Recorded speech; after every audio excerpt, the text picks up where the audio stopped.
오늘 성령 강림 후 25번째 주, 우리 주님 앞에 예배드리게 오신 여러분들을 환영합니다. 우리가 주님 앞에 신령과 진정으로 예배하기를 원합니다. 이 시간 성부, 성자, 성령의 이름으로 다 함께 예배하시겠습니다. 조용한 기도 드리시겠습니다.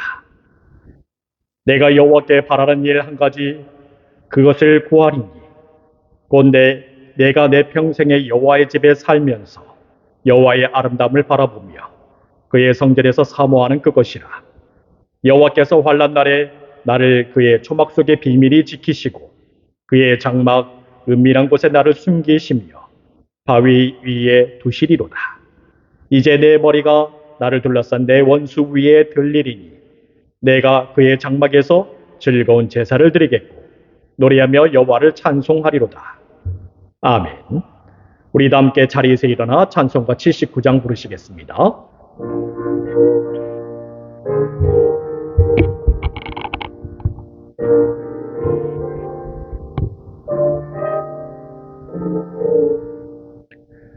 주 하나님 지으신 모든 세계 내 마음 속에 그리어볼 때 하늘의 별 울려 퍼지는 외성 주님의 권능 우주에 찬네.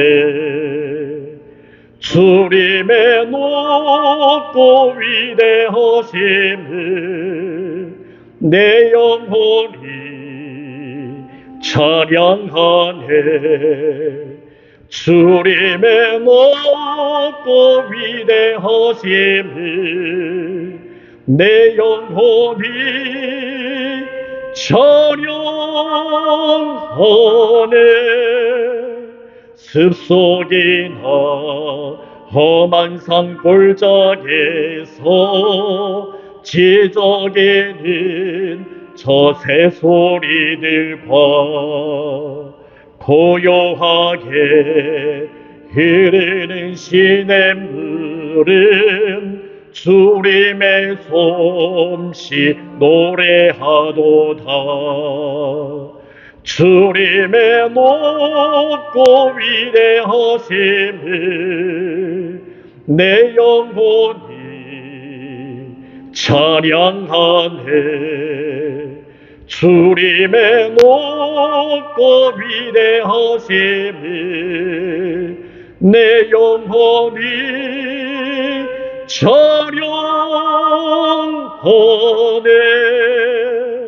주 하나님 독생자 아낌없이 우리를 위해 보내주셨네. 십자가에 피 흘려 죽으신 주 내 모든 죄를 대속하셨네. 주님의 높고 위대하심을 내 영혼이 찬양하네. 주님의 높고 위대하심을 내 영혼이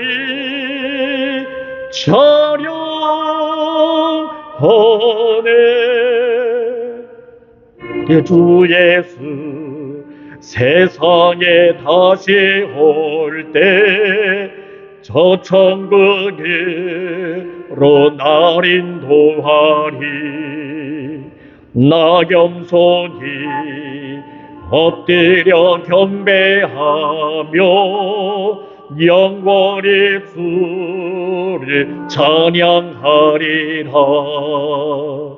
주님의 높고 위대하심을 내 영혼이 찬양하네.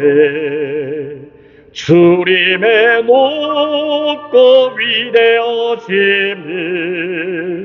내 영혼이 찬양하네.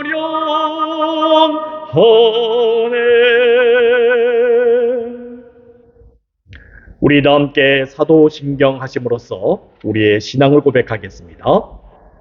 전능하사 천지를 만드신 하나님 아버지를 내가 믿사오며 그 외아들 우리 주 예수 그리스도를 믿사오니 이는 성녀로 잉태하사 동정녀 마리에게 나시고 본디오 빌라도에게 고난을 받으사 십자가에 못 박혀 죽으시고 장사한 뒤 사흘 만에 죽은 자 가운데서 다시 살아나시며 하늘에 오르사 전능하신 하나님 편한 자 계시다가 저리로서 산자와 죽은 자를 심판하러 오시리라. 성령을 믿사오며 거룩한 공예와 성도가 서로 교통하는 것과 죄를 사하여 주시는 것과 몸이 다시 사는 것과 영원히 사는 것을 믿사옵나이다. 아멘. 우리 다 함께 교독을 하시겠습니다. 59번 시편 136편으로 같이 교독하시겠습니다. 여호와께 감사하라. 그는 선하시며 그 인자하심이 영원하미로다.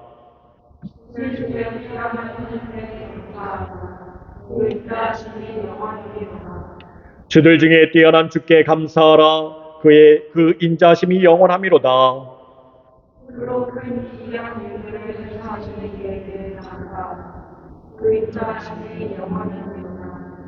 지혜로 하늘을 지으신 이에게 감사하라. 그 인자하심이 영원하미로다.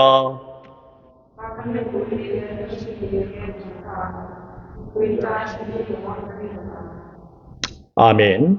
우리 다 함께 찬송가 1장으로 송영하시겠습니다.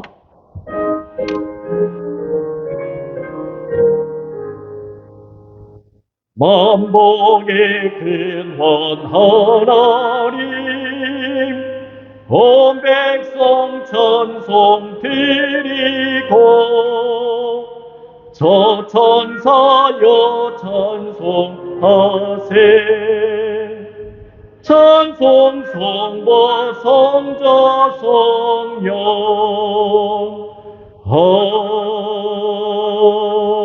아멘. 자리에 앉아주시기 바랍니다. 우리 다 함께 주님께서 가르쳐주신 기도 드리시겠습니다. 하늘에 계신 우리 아버지여, 이름이 거룩히 여김을 받으시오며 나라의 임하옵시며 뜻이 하늘에서 이루어진 것 같이 땅에서도 이루어지이다. 오늘날 우리에게 할 양식을 주옵시고 우리가 우리에게 죄진 자를 사하여 준 것 같이 우리 죄를 사하여 주옵시고 우리를 시험에 들게 하지 마옵시고 다만 악에서 구하옵소서. 대개 나라와 권세와 영광이 아버지께 영원히 있사옵나이다. 아멘. 성경 말씀 봉독하겠습니다. 누가복음 3장 28절에서 31절까지의 말씀입니다. 누가복음 3장 28절에서 31절까지의 말씀 제가 받도록 봉독하겠습니다. 그 위는 멜기요, 그 위는 아띠요, 그 위는 고사미요, 그 위는 엘마담이요, 그 위는 에르요, 그 위는 예수요, 그 위는 엘리에서요, 그 위는 요림이요, 그 위는 맏다시요, 그 위는 레위요, 그 위는 시몬이요, 그 위는 유다요, 그 위는 요셉이요, 그 위는 요남이요, 그 위는 엘리야김이요, 그 위는 멜라야요, 그 위는 맨나요, 그 위는 마따디아요, 그 위는 나단이요, 그 위는 다윗이요. 아멘.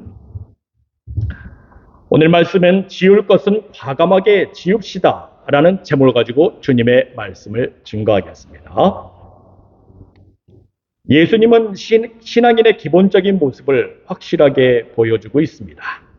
심지어 하나님과의 관계성까지 그 면밀함을 가지고 본을 보여주심으로써 비로소 공생의 사역을 시작하고 있는 것입니다.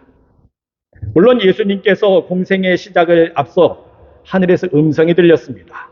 너는 내 사랑하는 아들이라 내가 너를 기뻐하노라 라는 말씀입니다. 하지만 이 음성은 메시아의 대망에 대한 음성이 아닙니다. 하나님의 종으로서 택함받은 그 음성입니다. 그래서 이 음성은 아브라함과 이삭과의 관계에도 미치지 못합니다.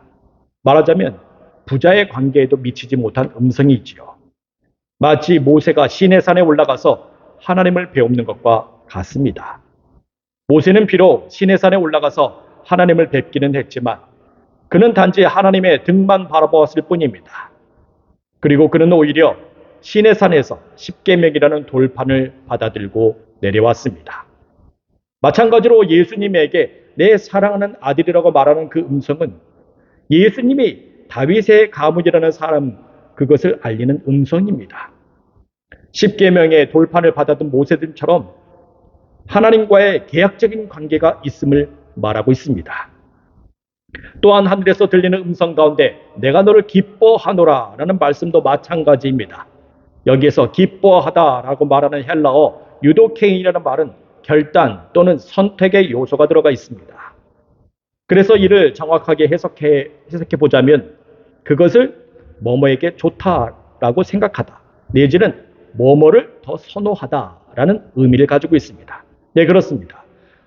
하나님께서 예수님에게 주신 하늘의 음성은 아버지가 아들에게 일방적으로 무조건적으로 사랑한다, 너를 기뻐한다라는 의미가 아닙니다. 너의 이러이러한 점 때문에 내가 너를 사랑한다, 내가 너의 저런저런 면 때문에 너를 기뻐한다 라는 그런 옵션이 들어간 그런 음성입니다. 물론 본질적으로 예수님과 하나님과의 관계는, 예수님은 하나님의 독생자입니다. 근본 하나님과 동체이십니다. 그럼에도 불구하고 하나님과의 지극히 계약적인 관계, 언약적인 그런 관계를 유지하신 것은 우리가 하나님과의 관계가 이와 같아야 된다라는 것에 대해서 모범을 보여주신 것입니다. 하나님과의 관계를 부모와 자녀와의 관계로 두어서는 안 된다는 것이지요. 무조건 용서해주고 무조건 사랑해주고 무슨 일을 하든지 박수 쳐주는 그런 관계가 되어서는 안 된다는 것입니다. 그래서 누가복음에서는 예수님의 족보를 통해서 하나님과 어떤 관계가 되어야 되는지를 더 면밀하게 보여주고 있습니다. 우리는 마태복음 족보는 아브라함과 다윗의 자손 예수 그리스도의 계보라고 시작을 하면서 복의 근원인 아브라함과 동시에 이스라엘의 참된 회복을 일컫는 다윗에 대해서 언급하고 있음을 볼 수 있습니다. 하지만 누가복음의 계보는 그렇지 않습니다. 그야말로 너무나도 내부하게 그렇게 기록되어 있습니다. 있는 모습 그대로인 요셉의 아들이라는 표현으로 시작을 하고 있는 것이지요. 예수 그리스도의 족보라 하면 뭔가 주목을 받을 수 있기는 하지만 시작점부터 너무나 평범하게 시작한다는 것은 이것은 주목받을 점이 아니라는 것을 보여주고 있습니다. 심지어 예수님의 출생을 무엇이라고 얘기합니까? 사람들이 아는 대로라고 그렇게 표현을 하고 있습니다. 여기서 사람들이 아는 대로라고 말하는 헬라어가 있지요. 호스 에노미 제토라고 얘기를 하는데, 이것은 사람들이 예수님의 출생을 성령으로 잉태된 것이라든지 하나님의 능력으로 잉태된 것, 그렇게 알고 있지 않다는 것입니다. 분명히 예수님도 사람으로 인해 출생된 것, 요셉의 가문의 상속자로 출생한 사실, 그것으로만 알고 있다는 것입니다. 물론 여러분들, 예수님이야 당연히 독생자 동정녀 마리아에게서 탄생을 하였지요. 성령의 능력으로 잉태된 거 맞습니다. 하지만 사람들은 그렇게 알아서는 안 된다는 것이지요. 왜? 예수님께서 모범을 보이셔야 되기 때문에, 신앙인들에게 모범을 보이셔야 되기 때문에 그렇게 표현되지 않는다는 것입니다. 그래서 요셉의 위를 뭐라고 얘기합니까? 헬리라고 얘기를 하지요. 헬리는 마리아의 아버지입니다. 요셉이 마리아의 가문으로 들어갔음을 우리는 알 수 있습니다. 말하자면 요셉이 마리아 가문의 양자로 들어간 것입니다. 그럼에도 불구하고 요셉의 가문, 즉 예수님의 가문은 다시 다윗의 가문으로 들어가게 됩니다. 그러나 다윗의 가문으로 들어가는 데 있어서 마찬가지로 또 다른 난관이 부딪히지요. 요셉의 할아버지 이름이 바뀌었습니다. 요셉의 할아버지 이름이 무엇입니까? 맏단이라는 이름입니다. 그러나 그 이름이 맏닷이라고 바뀌었지요. 그 이유는 맏단이라는 그 이름이 그 아내의 족보와 조화를 이루어버렸기 때문입니다. 이러한 사실은 구약에서 자주 나오는데 형사취수제를 통해서 볼 수 있습니다. 형사취수제는 형이 결혼했는데 자식이 없이 죽으면 동생이 그 형수에게로 들어가서 자식을 낳아주는 제도입니다. 이렇게 되면은 두 가문의 족보가 하나의 족보로 통합되면서 서로 동등한 위치가 되어버리는 것입니다. 물론 예수님의 가문은 다윗의 가문으로 다시 자리 잡게 됩니다. 이렇듯 예수님의 가문은 다윗의 가문으로 자리 잡는데 수없이 많은 도전을 받아오게 되었지요. 그 중에서 또 한 명이 있습니다. 수룹바벨이지요. 수룹바벨은 바벨론으로 인해 무너진 성전을 다시 세운 위대한 인물입니다. 하지만 그의 아버지가 몇 명이라고요? 2명입니다. 스알디엘과 구다야가 그의 아버지였습니다. 스알디엘의 경우 그는 자식이 없이 일찍 죽고 말았습니다. 그래서 그 동생 구다야가 형을 대신해서 아들을 낳아주게 되었지요. 그가 바로 수룹바벨입니다. 이때도 예수님의 가문은 다윗의 가문으로 연결되는 것에 큰 위기를 맞이하게 되었던 것입니다. 28절에서 31절까지의 말씀 다시 한번 보도록 하겠습니다. 그 위는 멜기요, 그 위는 앗디요, 그 위는 고삼이요, 그 위는 엘마담이요, 그 위는 에리요, 그 위는 예수요, 그 위는 엘리에서요, 그 위는 요림이요, 그 위는 마따시요, 그 위는 레위요, 그 위는 시몬이요, 그 위는 유다요, 그 위는 요셉이요, 그 위는 요남이요, 그 위는 엘리야김이요, 그 위는 멜라여요, 그 위는 맨나요, 그 위는 마따다여요, 그 위는 나단이요, 그 위는 다윗이요. 이 족보에서 여러분들은 이렇게 생각할 수도 있습니다.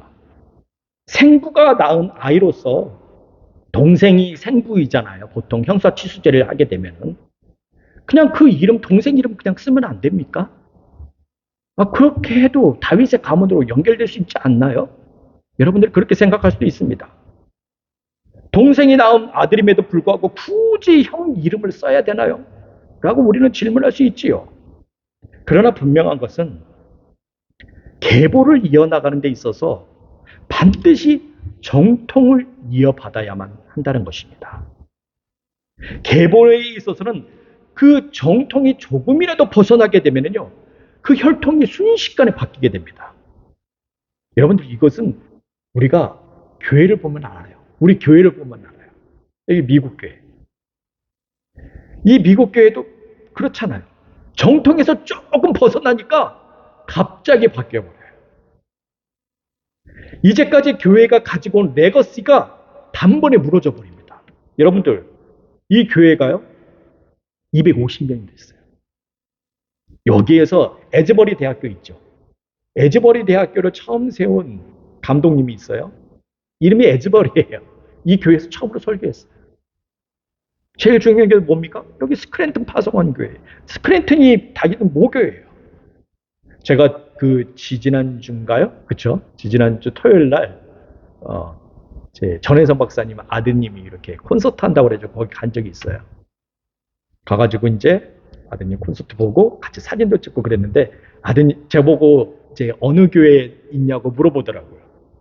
내가 퍼스트 앤 서머필드 여기 교회에 있다고 그랬더니, 자기가 그 교회 다녔다는 거예요. 자기가 거기서부터 썬데이 스쿨 쫙 해가지고 거기서 결혼하기 전까지 여기 다녔다는 것입니다. 몇 년을 했냐? 제가 13년을 여기서 있었다고 그러니까, 너무너무 기쁘대요. 여러분들, 이 레거시 아닙니까? 얼마나 좋아요. 여기 예일 로스쿨 예전에 그 딘으로 계셨던, 그 박사님도, 교수님도 여기 교회 다녔어요. 그렇게 오래된 교회입니다. 초대 주미 공사를 지내셨던 고강림 박사님도 이 교회를 다니셨어요. 이승만 대통령 시절 때. 여러분들 이렇게 많은 레거시가 있어요. 그런데 여러분들 그 레거시가 한 방에 무너져요. 그냥 지금 막 들어온 우리 세대에서 지금 무너지고 있어요. 이 교회가. 250년이 넘은 교회. 이 엄청난 레거시를 가지고 있는 이 교회가 그냥 무너지고 있어요. 이제 갓 안수받은 지 1년밖에 안 된 목사로 인해서 이 교회가 무너지고 있어요. 한 방에 무너지는 거예요. 정통이 없으면 그렇게 무너지는 것입니다. 그럼 뭐예요? 250년대 스크랜튼 파송관 교회 엄청난 레거시를 가지고 있는 교회면 뭐합니까? 한 번에 무너지는데. 그래서 여러분들 정통의 중요성에 대해서 굉장히 중요해요. 우리는 본문에서 다윗의 경우 다윗 앞에 솔로몬이 기록되지 아니한 것을 볼 수 있습니다. 솔로몬 대신 누가 기록되어 있습니까? 나단이라는 사람이 기록되어 있어요. 솔로몬은 분명히 다윗의 가문을 이어가 나가는 데 있어서 신앙의 기본을 가지지 않았기 때문에 우리는 기록되지 않음을 볼 수 있습니다. 물론 우리는 솔로몬이 기록되지 않았음에도 불구하고 그가 다윗의 왕위를 물려받았고 다윗의 적통임을 우리는 확인할 수 있습니다. 하지만 그는 예수님의 족보가 다윗의 가문과 연결됨에 있어서 전혀 어울리지 않는 왕이기 때문에 이 족보에서 빠져 있습니다. 그렇다면 어떠한 면이 이렇게 하나님께로까지 올라가는 이 족보의 반열에서 솔로몬이 빠지게 되었냐는 것이지요. 우리는 계속해서 신앙의 기본이 되고 천국 가는 길에 대해서 반드시 있어야 될 과정이라고 생각하고 솔로몬의 전과를 살펴보게 되면 그가 왜 이 족보에서 빠지게 되는지 쉽게 발견할 수 있습니다. 먼저 솔로몬은 다윗의 장자예요. 맏아들입니다. 그리고 솔로몬의 어머니가 누구입니까? 밧세바지요. 밧세바라는 그 이름 앞에 늘 붙이는 호칭이 있어요. 그게 뭐예요? 우리아의 아내. 다윗의 아내가 아니에요. 우리아의 아내예요. 말하자면 그게 뭐예요? 밧세바는 다윗의 첩이에요. 그러니까 다윗에게는 본처가 있긴 해요. 그런데 이 첩을 통해서 낳은 아들이 바로 솔로몬이죠. 근데 그게 맏아들이에요. 그 다음에 본처를 통해서도 또한 아이를 낳았어요. 많은 아이를 낳았죠. 이 부분만 보아도 우리는 다윗의 가문에 있어서 솔로몬이 정말 그 왕위를 이어받는 데 있어서 많은 어려움이 있었겠구나. 첩의 아들로서 우리 홍길동 보잖아요. 그죠? 홍길동 보게 되면 홍길동이 아버지를 아버지라 부르지 못하잖아요. 첫째 아들임에도 불구하고 아버지를 아버지라 부르지 못해요. 그런데 이제 그 아들이 그 아버지의 그 적통이 되기 위해서 홍길동이 막 이렇게 수련해가지고 결국에는 그것을 이어받잖아요. 그렇죠? 많은 어려움이 있지요. 솔로몬도 마찬가지였어요. 다윗의 적통이 되기 위해서는 많은 어려움이 있었습니다. 그러나 우리가 줄곧 누가복음을 보면서 그와 같은 어려움은 헬리나, 맏딸, 스룹바벨의 경우 이것을 잘 극복해 나가는 것을 볼 수 있습니다. 다윗의 계보를 잘 이어나가게 되었죠. 물론 여기까지도 솔로몬도 그런 어려움을 잘 극복해 나갔어요. 다윗의 장자이기 때문에 당연히 다윗의 길을 이어서 왕위를 이어나가야 하지만 여기에 또 이제 어려움이 있는데 그것이 무엇이냐. 다윗의 본처의 아들들이 문제예요. 그 중에 넷째 아들이 문제입니다. 다윗에게는 넷째 아들이 있었는데 그런 노래를 갖다 하려다 말았습니다만은 지금 이 사람이 누구의 이름이 무엇이냐. 아도니아라는 사람입니다. 다윗에게 개국공신으로 인정받는 요압 장군과 구테타를 일으켜요. 거기에 아비아달이라는 제사장이 같이 가담하게 됩니다. 근데 가장 큰 문제가 무엇이냐? 이 아비아달이라는 제사장이 문제예요. 이 아비아달은 아히멜렉 제사장의 아들이에요.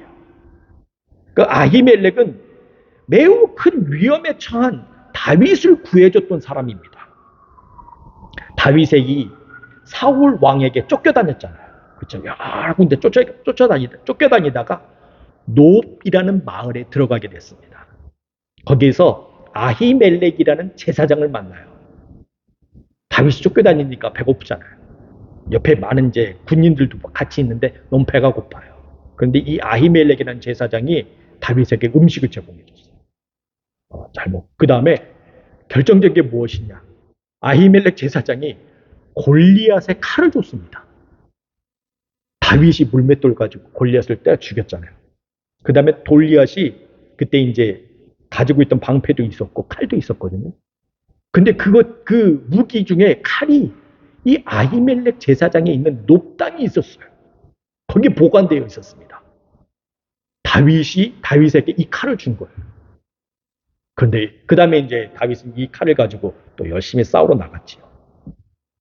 근데 이 사실이 사울 왕의 귀에 들어간 것입니다. 아히멜렉이라는 사람이 그렇게 음식도 대접해줬고 골리앗에 칼도 주면서 다윗을 갖다 다 서포트했다라고 그 귀에 들어간 거예요. 사울 왕이 화를 내면서 놋땅에 군대를 이끌고 가가지고 거기 아히멜렉 제사장과 85명의 제사장들을 죽여버렸습니다. 그로 인해서 다윗은 이제 나중에 왕이 되게 되었을 때 이런 사실을 다 알게 되고 이 아히멜렉 제사장이 죽었기 때문에 그 아들을 돌봐주기 시작합니다. 그게 누구냐? 바로 아비아달 제사장이죠. 이 아비아달은 이제 다윗의 넷째 아들인 아도니아를 도와서 요압 장군과 함께 구테타를 일으키기 시작합니다. 이를 너무 잘해줬더니 이 사람이 그런 식으로 관계된 거예요. 더불어서 솔로몬과 그의 어머니 밧세바의 생명까지도 노리게 되었다는 것이죠. 여기에서 이제 선지자 나단이 나타나게 됩니다. 나단이 이런 사실을 잘 알게 됐어요. 그래서 밧세바를 찾아갑니다. 찾아가서 이렇게 얘기해요. 빨리 지금 다윗 왕을 직접 만나라. 직접 만나서 지금 이러한 구테타가 일어나기 바로 직전이니까 빨리 알려라. 라고 얘기하는 거예요. 이거 참 얼마 전에 일어난 한국의 사정하고 비슷한데요. 그렇죠? 그래서 밧세바는 죽으면 죽으리라는 그런 각오를 가지고 다윗 왕을 만나요. 만난 다음에 아도니아, 다윗의 본처 넷째 아들인 아도니아의 음모에 대해서 다윗에게 낱낱이 알려버립니다. 그러자 다윗이 솔로몬을 바로 기름 부어요. 그러면서 왕으로 세워버립니다. 아도니아 옆에 편을 들고 서 있던 사람들이 다 흩어지고 말았지요. 그리고 솔로몬은 왕이 되었을 때 훗날 아도니아와 요압 장군을 사형시켜버립니다.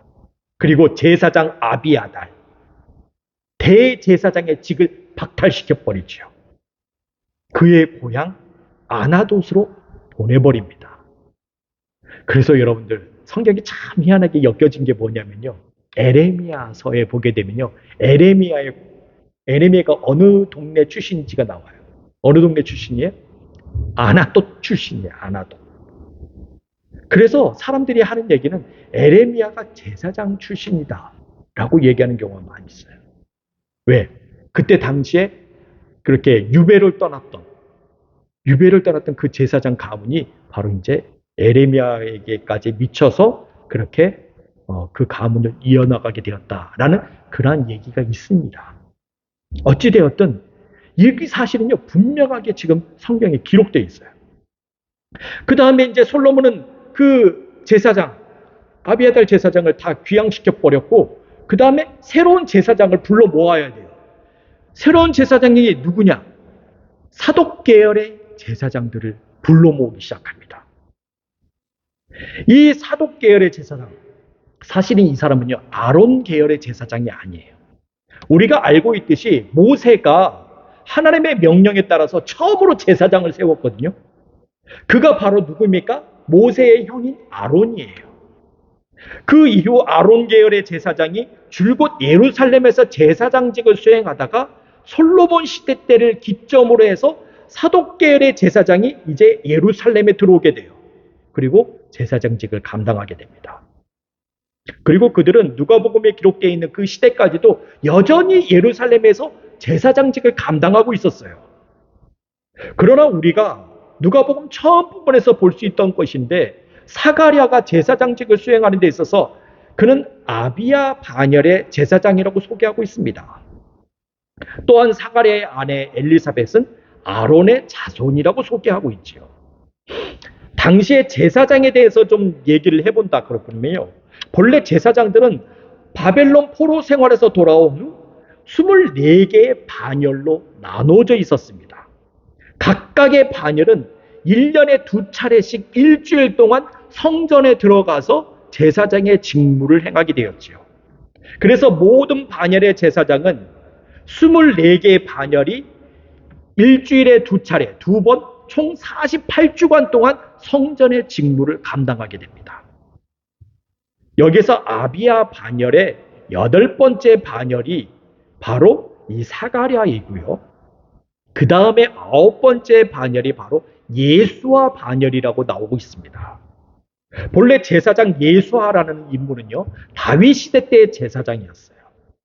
그가 기초회가 되어서 이제 예수아라는 반열이 등장하게 되었지요. 이 예수아라는 반열은요, 바벨론 포로에서 귀환하여서 처음으로 하나님께 단을 세웠던 사람들입니다. 그리고 하나님의 성전을 재건하는데 앞장섰던 제사장들이었어요.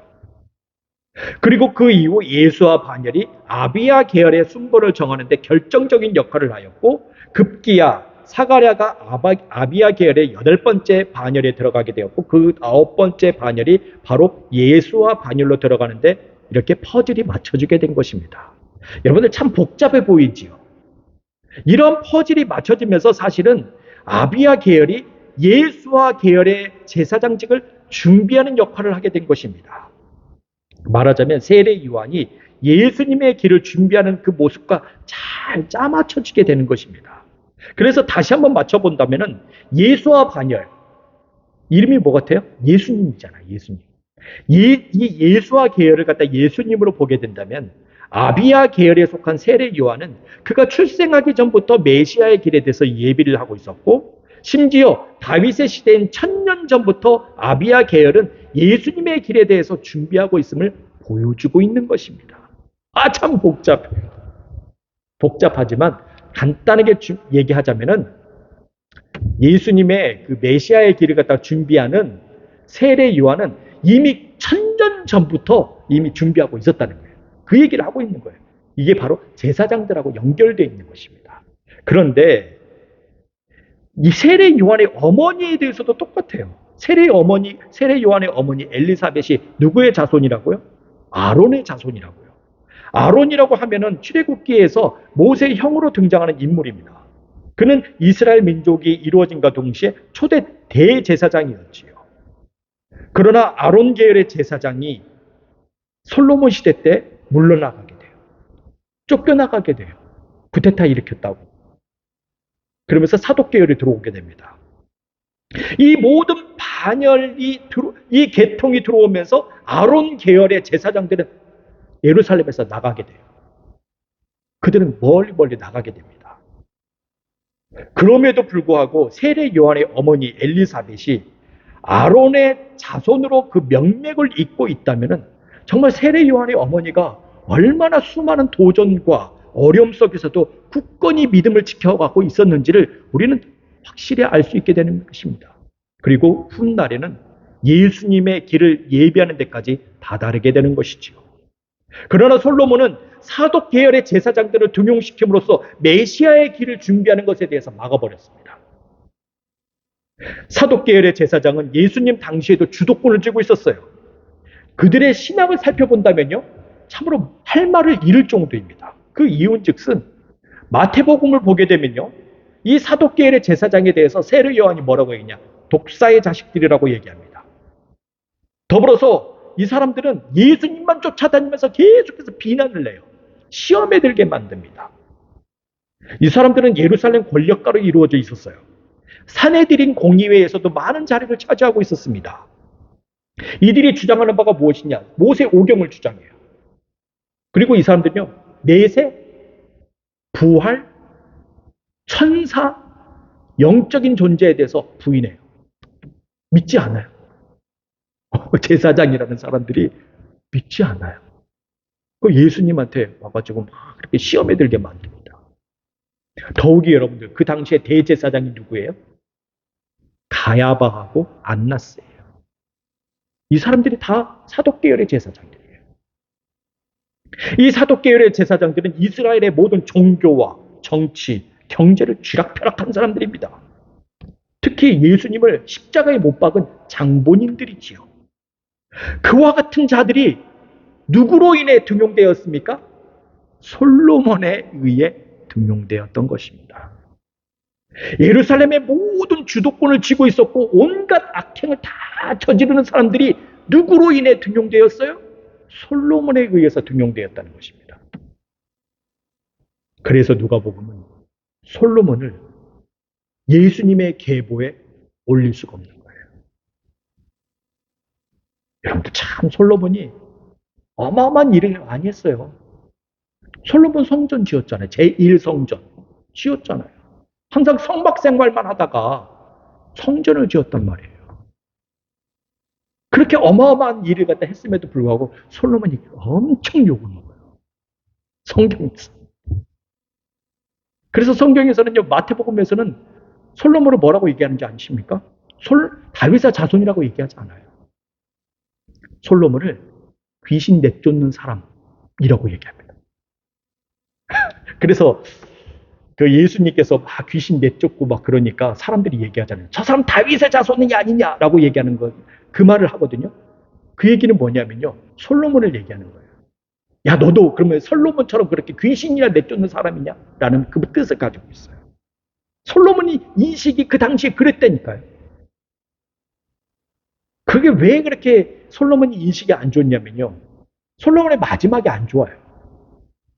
온갖 이방 여인들 다 끌어모으고 이방 신들 막 끌어모아가지고 거기 궁전에서 난잡한 파티를 열었어요. 솔로몬의 마지막이 아니죠. 이 누가복음도 그걸 얘기하고 있는 거예요. 그 중에 그런 것들은 다 집어치우고 제사장 잘못 세웠다는 거예요. 그렇기 때문에 누가복음에서는 절대 기록하지 않는 것입니다. 그것이 왜 중요하냐? 정통을 무너뜨렸다는 거예요. 정통을 무너뜨리면 어떻게 된다고요? 모든 게 다 무너져 버린다. 시스템이. 이것은 우리에게도 마찬가지예요. 우리가 신앙의 여정 가운데 정말 핵심적인 요소가 있습니다. 우리의 믿음을 방해하기도 하고요. 우리의 그 신앙의 여정 속에서 하나님께 다다를 수 없도록 하는 그런 요소들이 있어요. 거기에 대해서 우리 또한 과감하게 그 요소를 지워버리라고 얘기하고 있습니다. 애초부터 그러한 것들은 없애버릴 수 있도록 그렇게 얘기를 하고 있는 것이죠. 그 요소가 우리의 신앙에 큰 해가 된다면 우리는 정말 과감하게 버릴 수 있어야 합니다. 그 요소를 붙잡고 간다면 우리는 신앙에 큰 해를 끼치게 되며 하나님과의 관계를 멀리하게 되는 것이죠. 여러분들 아브라함을 한번 보십시오. 하나님께서는 아브라함에게 창세기 12장 1절에 이렇게 얘기하십니다. 너는 너의 고향과 친척과 아버지의 집을 떠나 내가 내게 보여줄 땅으로 가라 라고 말씀하셨습니다. 그러나 아브라함은 하나님 말씀대로 떠나기는 했어요. 하지만 누구를 데리고 갑니까? 조카 롯을 데리고 가요. 친척을 떠나래매요. 근데 친척을 데리고 가요.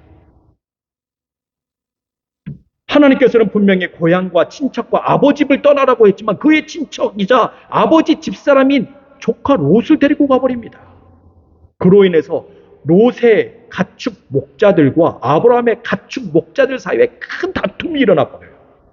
왜? 소유가 많아져서 서로 동거할 수 없게 된 것입니다. 결국 아브라함과 롯은 서로 헤어지게 되었죠. 롯은 소돔 땅에 들어가서 큰 어려움을 당함과 동시에 그의 믿음의 삶을 제대로 이어나가지 못합니다. 롯을 통해서 여러분들 엄청난 일이 일어나잖아요. 사마리아 사람들이 사실 롯의 자손들이에요. 롯의 자손들이 어떻게 탄생한 줄 아십니까? 롯의 자손들은요, 롯의 딸들을 통해서 나온 거예요. 그 얘기는 뭐예요? 롯과 딸들을 통해서 자식을 낳은 거예요. 근친상간을 한 거죠. 그로 인해서 사마리아 사람들이 등장하게 되는 거예요. 그래서 유대 사람들이 사마리아 사람들이 그렇게 안 좋아하는 것입니다. 니네들 이게 뭐 하는 짓이냐? 성경에서 말하는 것을 다 금하고 있는 걸 너희들은 그렇게 해서 나온 자손들 아니냐? 그러면서 유대 사람들이 사마리아 사람 좋아하지 않아요.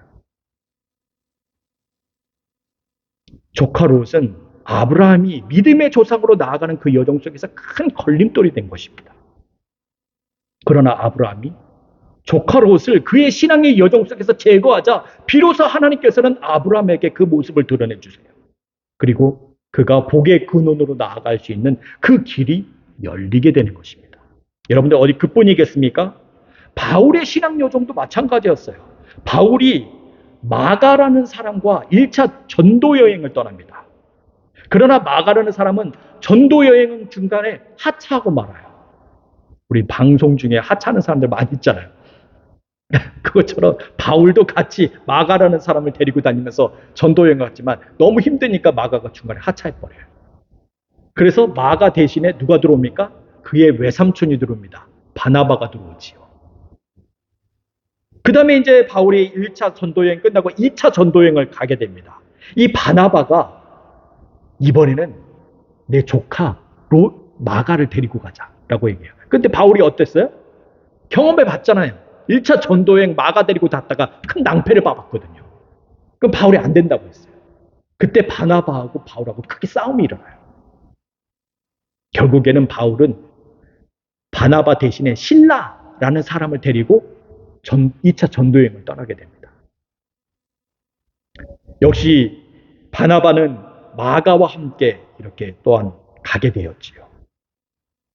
이렇듯 아브라함이나 바울이나 그의 신앙의 여정 속에서 반드시 제거해야 될 요소들을 제거하지 않았기 때문에 그들에게는 큰 어려움을 닥치게 됩니다. 하지만 그들이 과감하게 신앙과 반대되는 사람이나 사건, 그 요소들을 제거하게 되었을 때 그들은 온전히 신앙의 여정을 마치게 되지요. 우리 또한 마찬가지입니다. 우리의 신앙의 여정 속에서 우리가 신앙에 방해되는 일, 우리의 신앙에 방해되는 사람들, 우리의 신앙에 방해되는 사건들이 있습니다. 이것을 과감하게 없애야 돼요. 과감하게 떠나보내버려야 합니다. 이 일에 대해서 예수님도 거기에 대해서 모범을 보이셨습니다.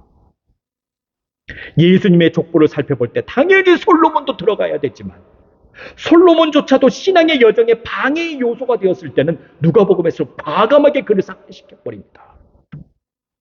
여러분들, 우리 또한 예수님께서 감당하신 이와 같은 자리로 나아가게 될 때 우리의 신앙의 여정은 온전히 맞춰지게 됩니다. 마침내 하나님에게서 난 자들로서 하나님의 자녀로서 일어설 수 있게 되는 것입니다. 기도하겠습니다. 주님, 우리의 신앙에 참으로 많이 방해되는 요소들이 있습니다. 우리가 참으로 그 요소들과 함께 동행하며 갈 때에는 온전히 천국 가는 길이 열리지 않음을 분명히 알게 하시고 주님, 우리가 이것을 과감하게 지워버리게 하여 주시옵소서. 떠나버리게 하여 주시옵소서. 우리가 여기서 벗어나게 하여 주시옵소서. 그리함으로 우리가 하나님의 자녀로서 우뚝 설 수 있도록 주님 인도하여 주시옵소서. 예수 그리스도의 이름으로 기도합니다. 아멘. 우리 다 함께 찬송가 383장 1절 부르면서 주님께 봉헌하시겠습니다.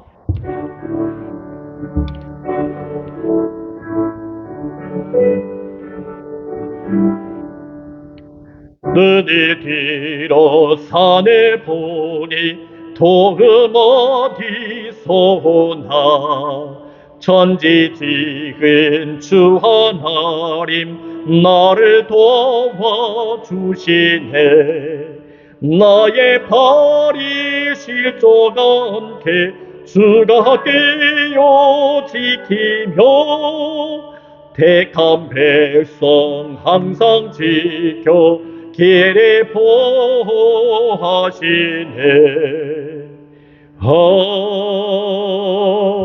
아멘. 우리 다 함께 바쳐진 헌물을 위해 기도하겠습니다. 감사하시고 고마우신 하나님 아버지, 오늘 거룩한 주일 우리가 주님 앞에 나와 우리가 예배를 드리게 하심을 감사합니다. 오늘 주신 은혜 따라 11조와 감사와 주일 연보를 바쳤습니다. 이 물질을 바칠 수 있도록 믿음과 힘을 주심에 감사합니다. 이 물질을 주님 앞에서 기뻐하며 감사하며 드렸사오니 우리 주님 받아주시옵소서. 그리고 이 거룩하고 복된 주일에 우리의 모든 일을 풍성하게 하시며 평강이 넘치게 하여 주시옵소서. 주님, 우리가 우리의 신앙의 여정에서 반드시 없애야 할 그 요소들을 제거하게 하여 주시옵소서. 그것이 우리의 신앙에 반대되는 사람이나 사건, 그와 같은 환경이 있을 때 과감하게 제거하게 하사 우리가 천국 가는 그 여정이 올곧은 길이 되게 하여 주시옵소서. 그러나 우리는 우리의 감정이나 미련, 걱정과 근심으로 인해 이를 버리지 못하고 짊어가고 있습니다. 그것이 마치 우리의 십자가인 양 내려놓지도 못하고 있습니다. 하지만 이것이 우리를 주님의 계보에 올려놓지도 못하고 오히려 올가매고 우리를 구덩이로 끌어가고 있습니다.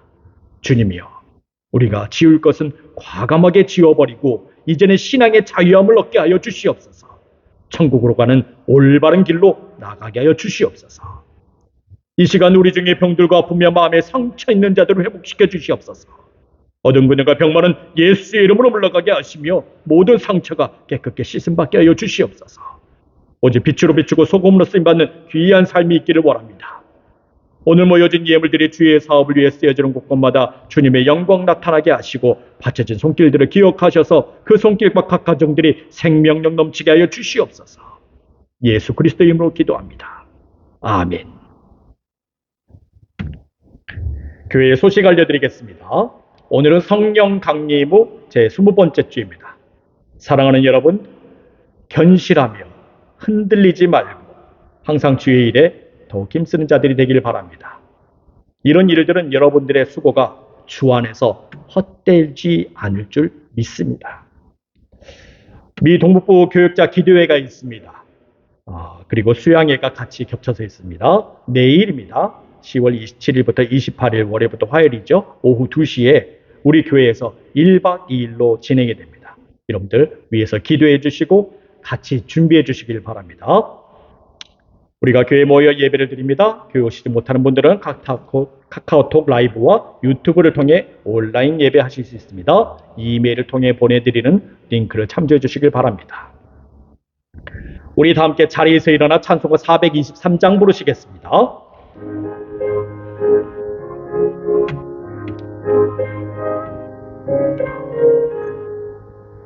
무엇보다 더 다가는 죄로 밀든 이 마음이 있는 보다 더 이게 깨끗하게 씻겼네. 주의 보혈 이르는데 믿고 뛰어나가 주의 은혜 내가 입어 깨끗하게 되었네. 모든 의심 걱정과 두려움이 사라져 슬픈 탄식 변하여 기쁜 찬송 되었네. 주의 보혈 이르는데 믿고 뛰어나가 주의 은혜 내가 입어 깨끗하게 되었네. 세상 보기 영화와 즐겨하던 모든 것 주를 믿는 내게는 분토만도 못하다. 주의 보혈 이르는데 믿고 뛰어나가 주의 은혜 내가 입어 깨끗하게 되었네. 나의 모든 보배는 저 천국에 쌓였네. 나의 평생 자랑은 주의 십자가로다. 주의 보혈 흐르는데 믿고 뛰어나가 주의 은혜 내가 입어 깨끗하게 되었네.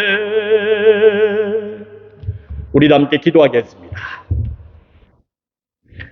지금은 길이요 진리요 생명 되시며 부활 되신 우리 구주 예수 그리스도의 은혜와 하나님 아버지의 만극하신 사랑과 성령의 감화하시고 내주하시고 충만하게 교통하심이 지울 것은 과감하게 지우고 주님의 계보에 올라 천국 가는 길이 환하게 열리기를 원하는 사랑하는 성도들 머리머리 위에 이들의 가정과 일하는 곳들과 공부하는 곳 그 모든 처소들 위에 두고온 고국과 이 미국 땅 위에 지금으로부터 영원토록 함께 하시길 간절히 축원하옵나이다. 아멘.